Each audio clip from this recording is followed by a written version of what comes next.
Hello and welcome to my easy to understand guide to regulation and streaming plus video on demand, and particular focusing on the UK.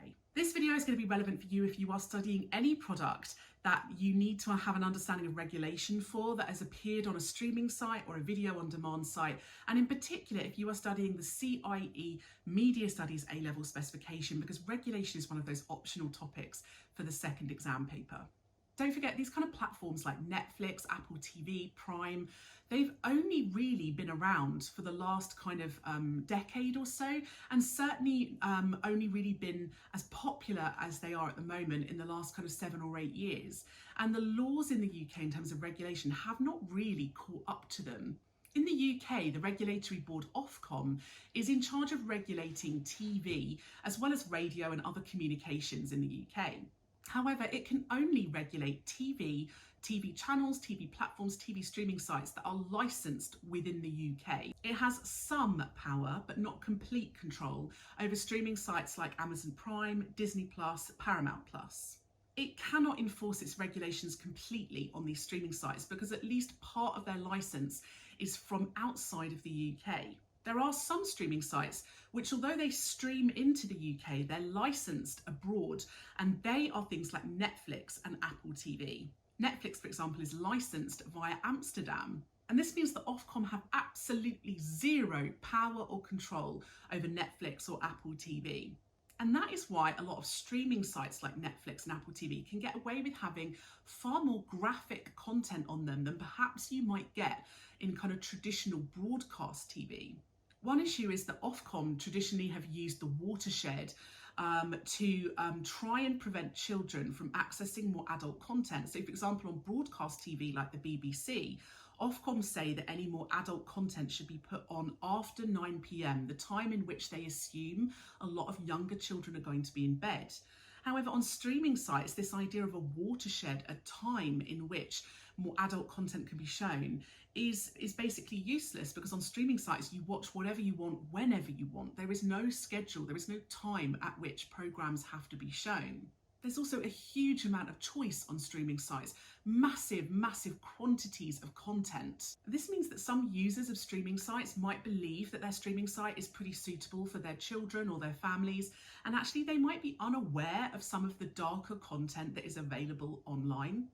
Parents or adults in general often lack the same digital skills that their children have, and so a lot of parents aren't even aware of how they themselves could control streaming sites to ensure that their children or anyone else that they are responsible for doesn't come into contact with any material that isn't suitable for them. For example, you can put PIN controls on and parental controls onto streaming sites, and you can have children's and adults' profiles set up to ensure that they get access to different content.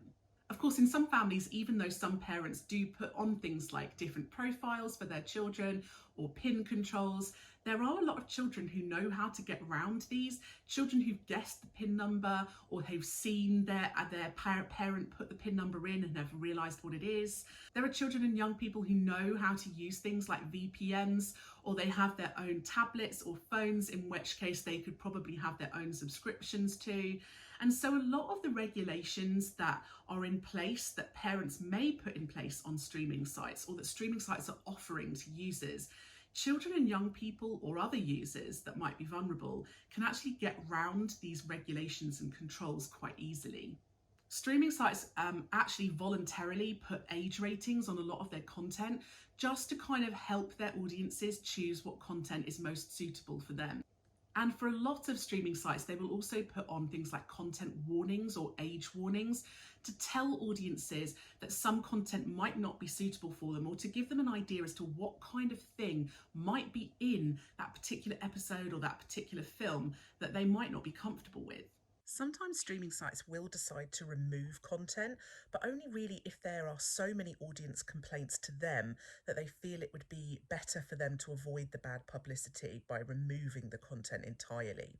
Of course, one issue is that the more controversial graphic content often tends to be the most popular.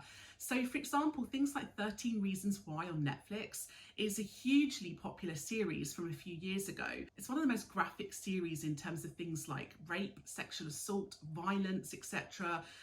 There are storylines about school shootings, drugs, and yet it got a huge number of views. It was one of Netflix's most popular shows. Likewise, Squid Games on Netflix was quite a kind of graphic show in terms of violence and death. There's quite a lot of psychological torture going on within that series, and yet it is Netflix's most popular show by far. So one issue with streaming sites is that the actual streaming sites themselves probably aren't that worried about trying to control content, and they're not that concerned with trying to censor or cut scenes, because they know that the more graphic the content, the more views it's going to get, and therefore the more subscribers they're going to have. There have been talks in the UK government about putting Ofcom in charge of all of the streaming sites that are licensed in the UK and outside the UK. So this would include Netflix and Apple TV as well. But that has not been written into law yet. It is just something they are talking about. Ofcom are already responsible for broadcast TV, for radio, for the regulation of the mobile phone industry, regulation of the postal service, and they've just been put in charge of regulating social media companies as well. So there would have to be quite a long process involved in terms of setting up the logistics of how they would regulate streaming sites, the way that they regulate broadcast TV. So I don't think this is going to happen very soon. So that was my easy to understand guide to the regulation of streaming sites and video on demand in the UK. Don't forget to check out my channel and subscribe for other content that's going to be relevant for you. And if there's a video you would like that I don't already have, or you have any questions, just leave a little comment below and I'll see what I can do.